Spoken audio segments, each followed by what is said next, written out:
Good morning students. First of all आपका इस second year की क्लास में वेलकम।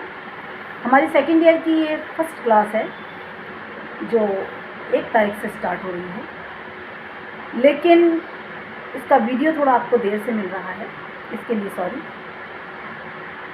अब हम बात करेंगे, आप जैसा खुद ही इस बात को महसूस कर रहे हैं कि लास्ट ईयर आप लोगों को सिर्फ प्रमोट किया गया है और आपको पेपर का कोई आइडिया नहीं है कि हमें क्या करना है। हालांकि फर्स्ट ईयर में बताया गया था कि अपने इंग्लिश लिटरेचर में 2 पेपर होते हैं, पेपर फर्स्ट और पेपर सेकंड। पेपर फर्स्ट को नेम दिया गया है पोएट्री एंड ड्रामा और सेकंड का नाम है प्रोज एंड फिक्शन, जैसा कि आपको लास्ट ईयर पढ़ा दिया गया था। Like last year, this year also you have to prepare for 2 papers, paper first and paper second. इस साल भी आपको 2 पेपरों के लिए तैयारी करनी है, पेपर फर्स्ट और पेपर सेकंड के लिए। फर्स्ट पोएट्री एंड ड्रामा और second prose and fiction. Last year आपको एलिजाबेथन पोएट्री पढ़ाई गई थी, एलिजाबेथन एज के बारे में बताया गया था, एलिजाबेथन काव्य की क्वालिटीज़ बताई गई थी। उसी तरीके से इस साल जब हम रोमांटिक काव्य पढ़ेंगे, प्री रोमांटिक काव्य पढ़ेंगे, दोनों पढ़ेंगे और इसके साथ ही कुछ इंडियन पोइट्स भी पढ़ेंगे। तो सबसे पहले मैं नाम ले रही हूँ प्री रोमांटिक काव्य पढ़ेंगे, रोमांटिक काव्य पढ़ेंगे। तो पोइट्री पढ़ने से पहले मैं सोचती हूँ कि आप लोगों को उस एज के बारे में कुछ जानना आवश्यक है कि उस एज, वो एज रोमांटिक एज क्यों कहलाई, प्री रोमांटिक क्यों कहलाई और इसके साथ ही इस काव्य की क्या विशेषताएँ रहीं। तो सबसे पहले मैं आपको बताना चाहूँगी प्री रोमांटिक एज क्या होती है। एक तरह से प्री रोमांटिक मूवमेंट जो था, ये एक कल्चरल मूवमेंट हुआ इन यूरोप के अंदर एक सांस्कृतिक आंदोलन हुआ लगभग 1704 के आसपास और उसके आगे। ये 1798 तक प्री रोमांटिक एज चलती रही, अर्थात इन लोगों ने इसके पहले जो न्यू क्लासिकल एज थी उस एज का बहिष्कार कर दिया गया। ये जो प्री रोमांटिक एज के कवि थे, वो लगभग इन्होंने अपने काव्य के अंदर इमेजिनेशन को बहुत ज़्यादा महत्ता प्रदान की, ये कल्पना प्रधान होते चले गए। इसलिए इसको हम यहाँ से शुरू करते हैं। कुछ कवि इसके मेजर पोएट हैं जिनका मैं आपको नाम बता रही हूँ। सबसे पहले थॉमसन ने 1704 में एक कविता लिखी विंटर। उसमें कल्पना प्रधान बात ज़्यादा की, प्रकृति की बात इन्होंने ज़्यादा की, सब्जेक्टिविटी को इन्होंने, वस्तुपरकता को इन्होंने ज़्यादा दिखाया और इंडिविजुअल व्यक्तिगतता को प्रधानता दी। तो इस प्रकार से ये प्री रोमांटिक काव्य शुरू हुआ। इसके मेजर पोएट रहे Thomson, William Collins, William Blake और थॉमस ग्रे। जैसे ही आप किताब खोलेंगे, आपको सबसे पहली कविता दिखाई देगी, elegy written in a country churchyard by Thomas Gray जो कि प्री रोमांटिक पोएट थे। अब हम प्री रोमांटिक के बाद बात करें जैसे ही रोमांटिक्स। प्री रोमांटिक का काव्य बहुत थोड़ा ही रहा, सिर्फ 4 मेजर पोएट रहे। मैंने आपको चारों के नाम बता दिए हैं। अब हम रोमांटिक पीरियड की बात करेंगे जो लगभग स्टार्ट हो रहा है 1798 से with the publication of lyrical ballads by William Wordsworth and Coleridge. दोनों के कोलैबोरेशन से एक रचना लिखी गई लिरिकल बैलेड्स और 1798 में उसका प्रकाशन हुआ। उसी के साथ हमारी रोमांटिक एज का आगाज़ हो गया, बिगनिंग हो गई, इस एज की शुरुआत हो गई। वैसे मैं सरफेसली आपको बताऊं मोटे तौर पर कि no literary age can be precisely dated. Fix date किसी भी युग की हम निश्चित नहीं कर सकते हैं। yet for the sake of convenience some important literary or historical events is taken to mark the beginning and the end or the literary age। सिर्फ सुविधा के लिए हमने उनको चिन्हित किया हुआ है। जैसा कि मैंने आपको बताया कि द रोमांटिक पीरियड स्टार्ट हुआ 1798 से और इसका अंत हुआ लगभग विक्टोरियन एज की शुरुआत से। विक्टोरियन एज की शुरुआत कैसे हुई? विक्टोरियन एज जबकि 1837 में एक तरह से महारानी विक्टोरिया की ताजपोशी हुई, उनको सिंहासन पर बैठाया गया, तो उसी के साथ रोमांटिक एज का अंत हो गया और विक्टोरियन एज की शुरुआत हो गई। अब हम बात करेंगे romantic period in English literature is clearly divisible into 2 generation of poets. हम रोमांटिक एज के कवियों को 2 पीढ़ियों में बांट सकते हैं। सबसे पहले first generation of poets are known as the older poets. Older poets के नाम से हम जानेंगे, जिनमें शामिल होते हैं William Wordsworth, S T. Coleridge, Walter Scott and Robert Southey. The poet of the second generation are called the younger poets. जो दूसरी पीढ़ी हुई उसे हम यंगर पोएट्स के नाम से जानते हैं। और the revolutionary poets, note this point, revolutionary poets, क्रांतिकारी पोएट्स के नाम से जानते हैं। दे इंक्लूड लॉर्ड बायरन, जिसमें शामिल हैं Lord Byron, P B. Shelley and John Keats.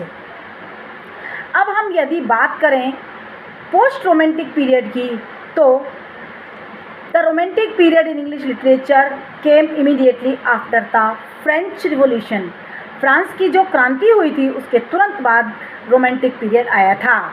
Some poets and authors of the older generation actually lived and wrote through the French revolution. उन्होंने फ्रांस की क्रांति से बहुत ज़्यादा वो प्रभावित हुए और उन्होंने इसके बारे में अपनी रचनाओं में वर्णन दिया।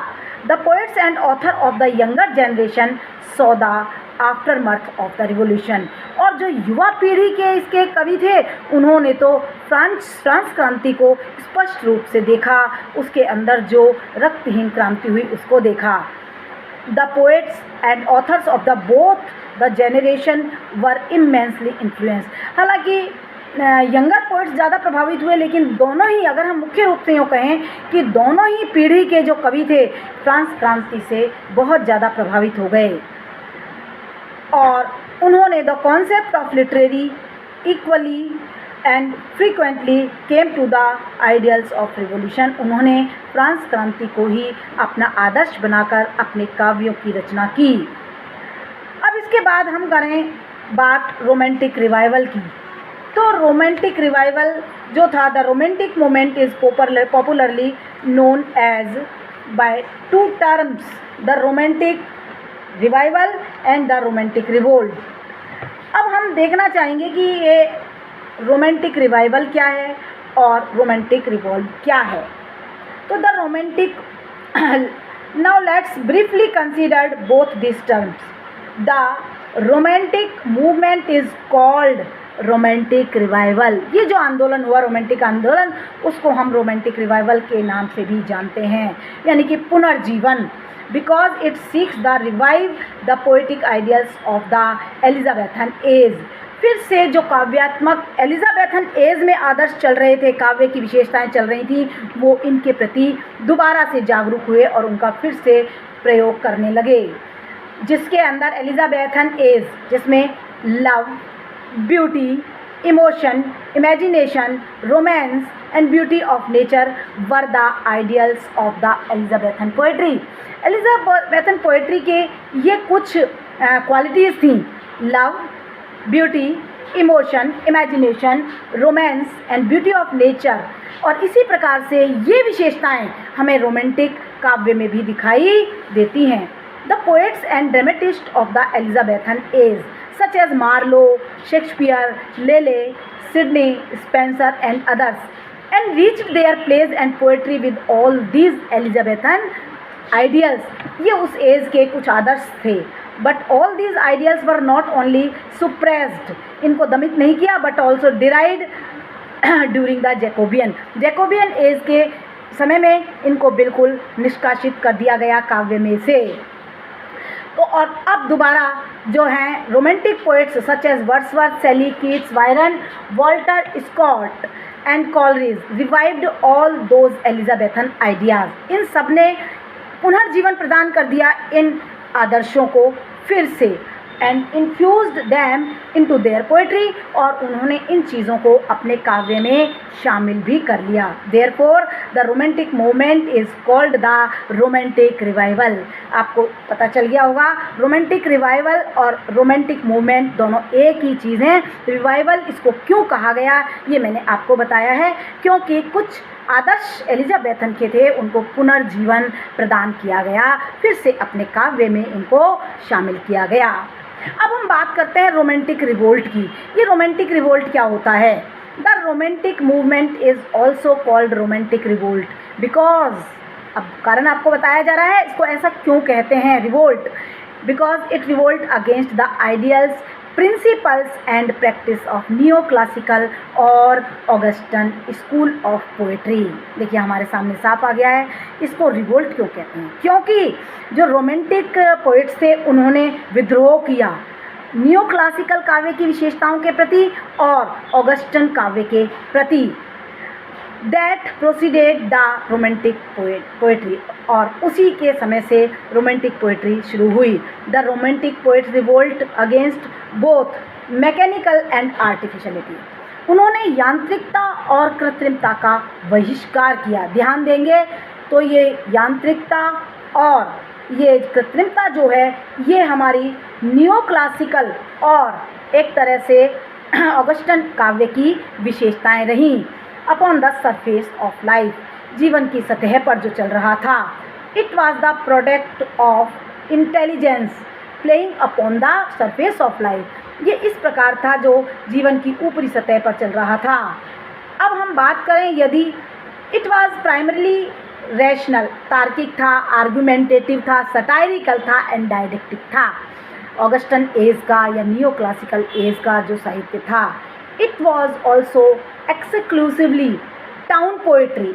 यदि हम काव्य की एक तरह से गांव की शहरी कविता ना कहकर टाउन पोएट्री कह सकते हैं। Dealing with the aristocratic social life, उस समय का जो शाही सामाजिक जीवन चल रहा था, उस समय का जो शाही समाज था, उनके ऊपर ये काव्य लिखा गया था। Neo classical and Augustan age का जो काव्य था, rural life, nature and common man were डिराइडेड।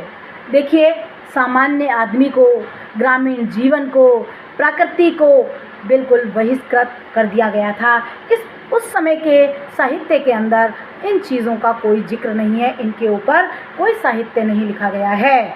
It was written almost entirely in the closed heroic couplet. Augustan age का या नियो क्लासिकल एज का जो काव्य था वो प्रमुख रूप से हीरोइक कपलेट के रूप में लिखा गया था, जो कि हाईली आर्टिफिशियल था, बहुत ज़्यादा, जिसके हम पोएटिक डिक्शन जो थी उसको हम पोएटिक डिक्शन भी कह सकते हैं।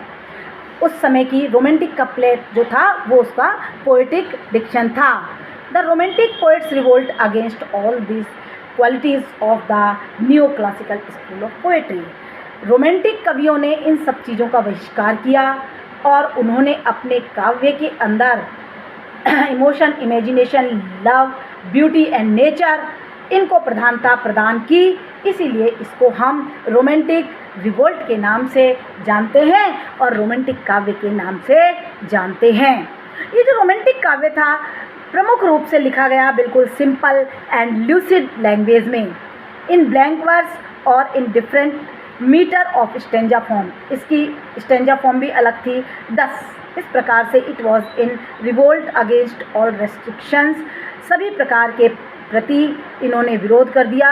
And fetters of the neo classical school, और नियो क्लासिकल स्कूल जो था वो समाप्त होने लगा और इसको हम रोमांटिक रिवोल्ट के नाम से जानने लगे। अब हम बात करेंगे प्रमुख जो पोएट हुए उनको इस एज के। सबसे पहले हम देखेंगे विलियम वर्ड्सवर्थ हुए रोमांटिक एज के, जो कि 1770 से लेकर 1850 तक रही। सेकेंड हम एस.टी. कॉलरिज को देखेंगे, 1772 से 1834 तक रहे। Robert Southey, Thomson Campbell, Thomson Moore etcetera. अब इसके बाद हम दूसरे पोइट्स को जब देखेंगे तो एक तरह से विलियम वर्ड्सवर्थ और कॉलरिज के अलावा प्रमुख पोइट जो हैं वो हैं शेली, कीट्स, बायरन एटसेट्रा। अब इस एज में जो प्रोज राइटर रहे वो Francis Jeffrey, Sidney etcetera. Novelist जो रहे वो थे वॉल्टर स्कॉट प्रमुख रूप से। इस समय के जो ऑथर्स थे ऐसे वगैरह जिन्होंने लिखे वो थे वॉल्टर स्कॉट, चार्ल्स लैम्ब और एस.टी. कॉलरिज। इन्होंने इस समय ड्रामेटिस्ट का भी रूप धारण कर लिया था। विलियम वर्ड्सवर्थ जिनको हम देखेंगे इनकी रचनाओं के बारे में, तो इन्होंने लिरिकल बैलेड्स विलियम वर्ड्सवर्थ और कॉलरिज दोनों ने अपने सहयोग से लिखी। कॉलरिज की हम बात करें तो इनका जो बायोग्राफिया लिटरेरिया है, और आप भी पढ़ेंगे, constable, कुबला Khan, rhyme of the ancient mariner etcetera, ये इनकी रचनाएं रहीं। शैली की बात करें तो इनकी सबसे जो प्रमुख लिरिकल पोइट्स है ode to the west wind, skylark, ode to the skylark, to night etcetera. John Keats की हम बात करते हैं तो जॉन कीट्स की तो बहुत सारी कविताएं हैं, ओड भी लिखी इन्होंने, ode to a nightingale, ode to autumn, ode on a Grecian urn, ode to Psyche, ode on melancholy, ode on first looking into Chapman's etcetera. अब हम यदि देखें इस काव्य की विशेषताएं, यदि हम देखेंगे, वैसे तो मैंने बीच बीच में आपको जिक्र किया है इस काव्य की विशेषताएं, तो इस काव्य के जो पोइट्स थे उनका इंटरेस्ट बढ़ गया कॉमन मैन में। प्रमुख विशेषता है first interest in common man, जो कि विक्टोरियन नहीं, नियो क्लासिकल और ऑगस्टन एज में नहीं था। इंटरेस्ट इन चाइल्डहुड में भी इनका इंटरेस्ट बढ़ा। इन्होंने अपना स्ट्रॉन्ग सेंस दिखाया, इमोशंस एंड फीलिंग्स दिखाई, लव फॉर नेचर, प्रकृति के प्रति प्रेम, ये विशेष इस काव्य की विशेषता रही। सेलिब्रेशन ऑफ इंडिविजुअलिटी, व्यक्तित्वता को इन्होंने प्रधानता दी। इम्पोर्टेंस ऑफ इमेजिनेशन, कल्पना प्रधान इस प्रकार का साहित्य हुआ। अब ये हुई कुछ प्री रोमांटिक और रोमांटिक काव्य की विशेषताएं। अब हम देखेंगे कि किस तरीके से फर्स्ट पोएम जो हमारी है वो हम देखेंगे थॉमस ग्रे की पोएम है। थॉमस ग्रे, जिसके बारे में मैंने आपको बताया था कि ये एक प्री रोमांटिक कवि रहे हैं। प्री रोमांटिक काव्य की विशेषताएं कुछ रोमांटिक से तो मिलेंगी ही, क्योंकि वो प्री रोमांटिक था। तो अब हम बात करेंगे थॉमस ग्रे की पोएट्री की और थॉमस ग्रे के बारे में। थॉमस ग्रे का जन्म लंदन में हुआ था 1716 में हुआ था, और इसके बाद ही वाज एक बहुत ही लर्नेड पर्सन रहे हैं, और ये अब मैं बताऊं तो एक प्रकार से रिफ्लेक्टिव पोएट रहे हैं। 18th सेंचुरी के 18वीं शताब्दी के रिफ्लेक्टिव पोएट रहे हैं। What ever he wrote was of excellent quality, बड़ी श्रेष्ठता का इन्होंने साहित्य लिखा है। He was influenced by classical poetry, classical काव्य से बहुत ज़्यादा प्रभावित थे। एंड एडमायर्ड ड्राइडन जो कि क्लासिकल पोएट थे, उनकी ये बड़े प्रशंसक रहे हैं। He was a born poet, जन्मजात कवि के नाम से हम इन्हें जान सकते हैं। To an age of prose, एक प्रोज की युग में।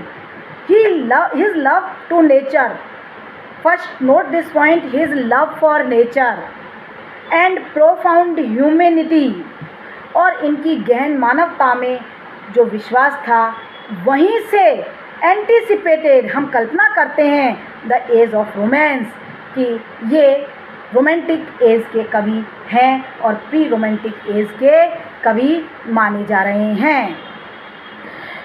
अब हम बात करेंगे 18वीं सदी के सबसे प्रभावशाली कवि जो थॉमस ग्रे थे, उनके काव्य की। उनकी कविता हम सबसे पहले पढ़ने जा रहे हैं, elegy written in a country churchyard. हम इसके टाइटल को देखेंगे एलिजी, तो सबसे पहले ये जानेंगे कि ये एलिजी क्या होती है। नेक्स्ट वीडियो में हम बात करेंगे एलिजी की, एलिजी क्या होती है, और अपनी एलिजी को स्टार्ट भी करेंगे कि इसके अंदर कवि ने किस प्रकार से प्राकृतिक चित्रण दिया है और इसके अंदर कौन कौन सी क्लासिकल काव्य की विशेषताएं हैं और कौन कौन सी इसके अंदर प्री रोमांटिक या रोमांटिक काव्य की विशेषताएं हैं। आज के लिए इतना ही, धन्यवाद।